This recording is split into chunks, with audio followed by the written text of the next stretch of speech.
otro texto para el día de hoy. En la primera carta de Pedro, el capítulo 1, versos 18 y 19.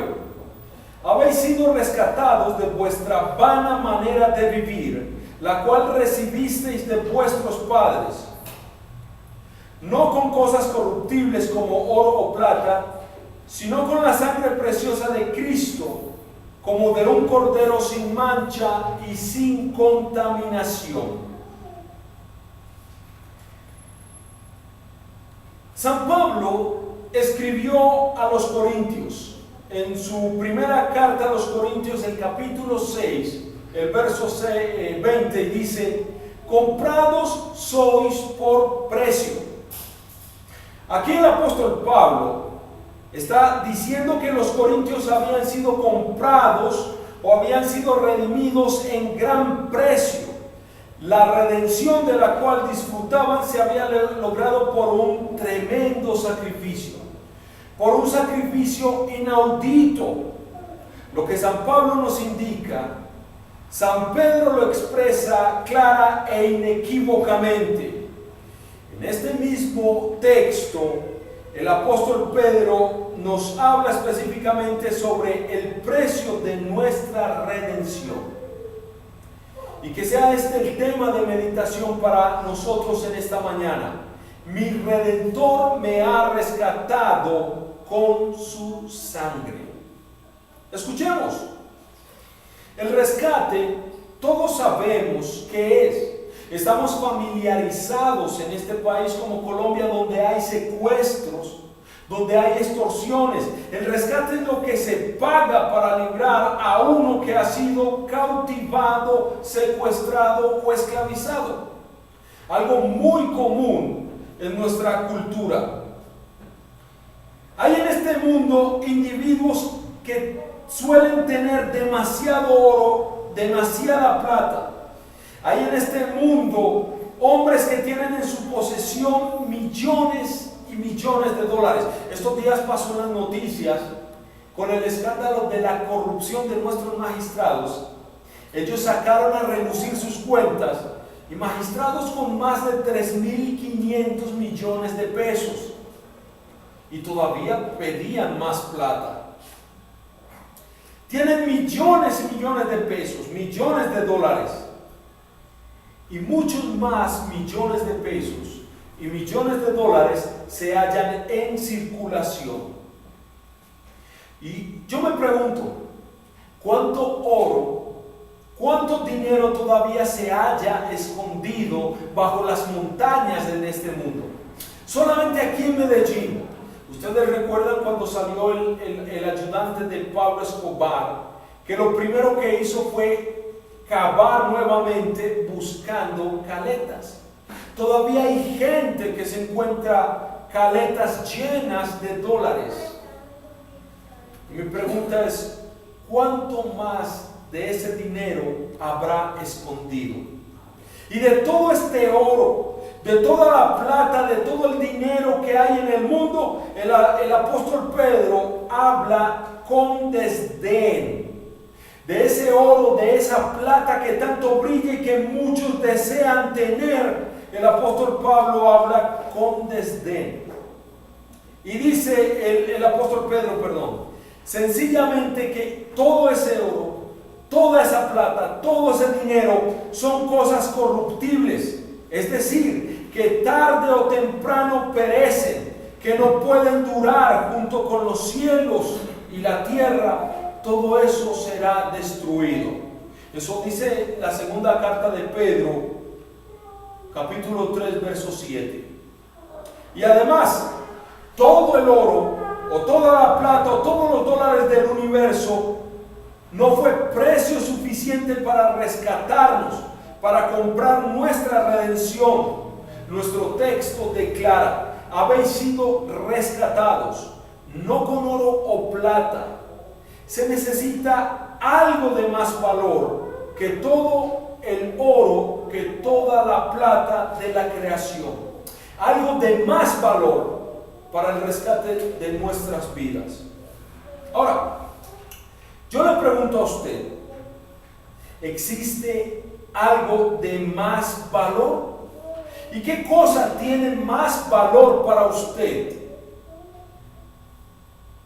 San Pedro nos orienta al respecto diciendo: habéis sido rescatados con la sangre preciosa de Cristo. Jesucristo nos rescató con el precio de su sangre. Cuando en el Getsemaní le escurrían de sus poros grandes gotas de sangre que caían hasta la tierra, y cuando los crueles azotes de los soldados romanos le hacían sangrar de pies a cabeza, y cuando duros clavos traspasaron sus manos y sus pies, y la sangre de Jesús se derramaba sobre la cruz, sobre esa cruz del Calvario, entonces Jesús estaba pagando con su sangre nuestro rescate, nuestra liberación.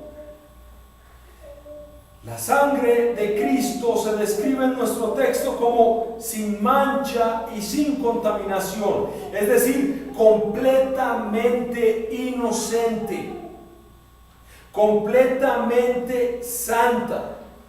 Hablando de un cordero sin mancha y sin contaminación, el apóstol sin duda y sin dudarlo estaba recordando los innumerables sacrificios de corderos encima de los altares de los que se nos habla en el Antiguo Testamento.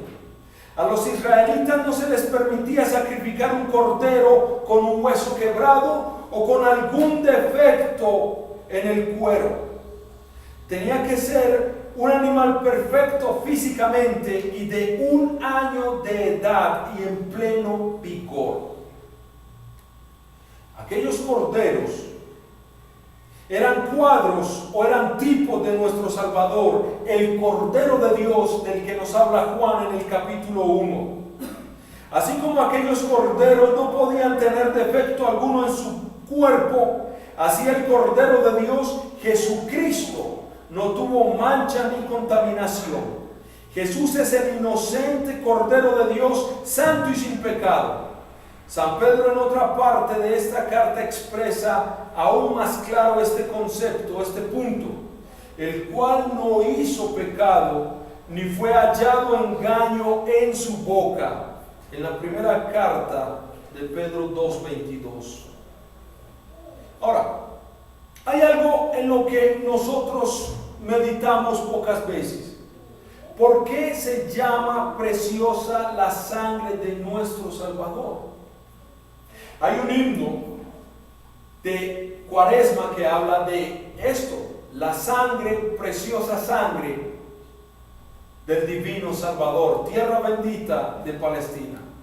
¿Por qué se llama preciosa la sangre de nuestro Salvador?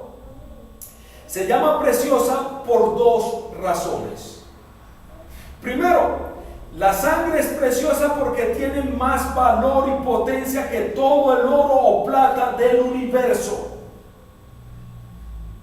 La sangre de Cristo hizo y logró lo que todo el oro y la plata y el dinero nunca pudieron efectuar y nunca van a efectuar.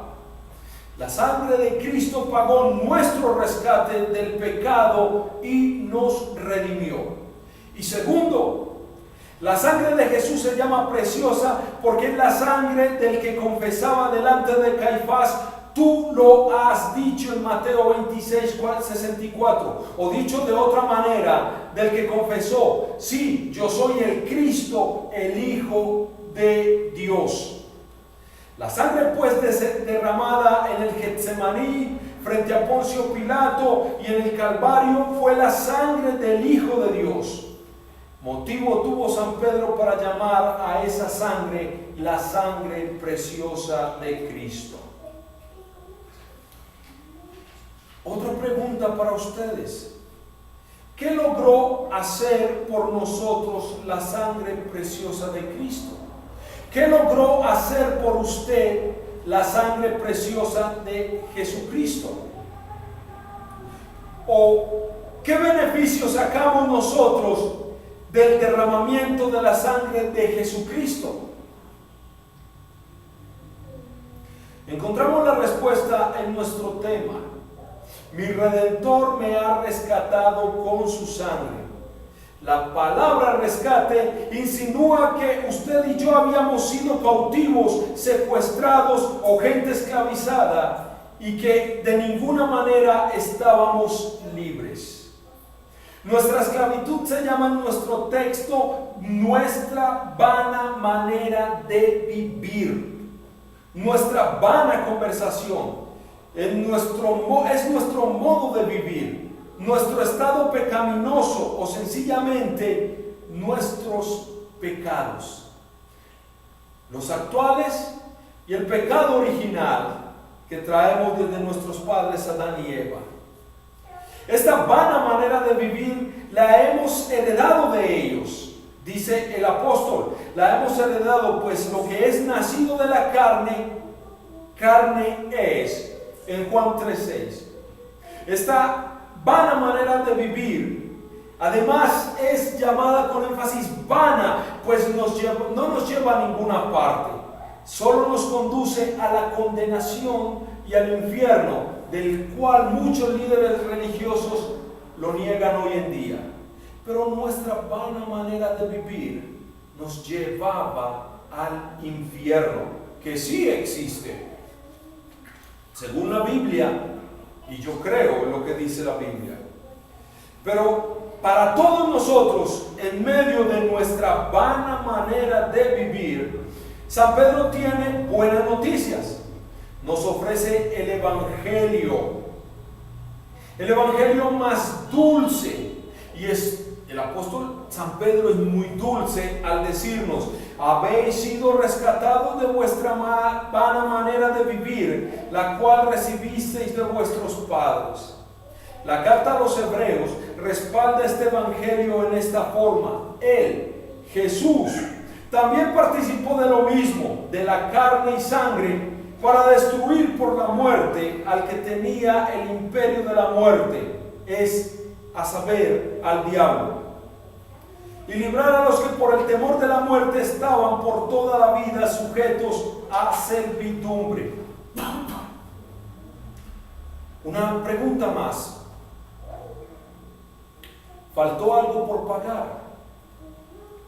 Las iglesias evangélicas contemporáneas, carismáticas y neopentecostales todavía hablan de que usted tiene que pagar un precio, de que Jesús lo salvó a usted, pero ahora usted necesita una nueva liberación. Yo pregunto nuevamente, ¿faltó algo por pagar? Yo recuerdo, mirando las iglesias contemporáneas, en los tiempos de la Reforma vino a Wittenberg, en Alemania, un señor llamado Juan Tetzel. Este hombre vendía indulgencias o libertad del sufrimiento en el purgatorio. Bueno, aquí en los 80 tenemos una casa salvatorana, de curas salvatoranos, y dicen que hacen misas para sacarlo a usted del purgatorio. Tienen su letrero bien grande. La gente de Wittenberg compraba dichas indulgencias pensando que Cristo no había pagado lo suficiente para rescatarlos por completo del pecado. Y la iglesia contemporánea neopentecostal enseña lo mismo, que usted tiene que pagar un precio, que usted tiene que hacer un sacrificio, negando así la eficacia del sacrificio de Cristo en la cruz. Esta creencia solamente puede ser una invención del hombre que lleva al infierno. No está en la Biblia, ni tampoco en nuestro texto de hoy, que enfatiza categóricamente: habéis sido rescatados con la sangre preciosa de Cristo.